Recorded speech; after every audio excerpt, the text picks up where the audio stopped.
It's okay.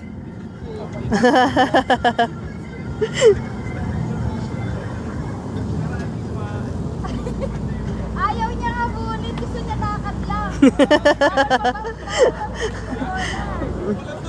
Dapat towards yun yung ball. Lagi.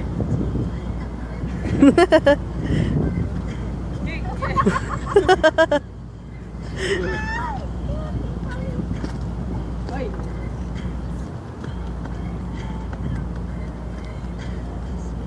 Ayaw mo na mag-ball. Ikaw lang, ako lang.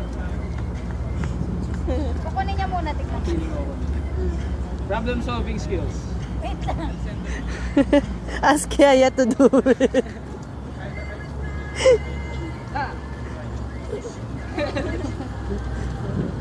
Kompleto na yung teeth niya. Oh.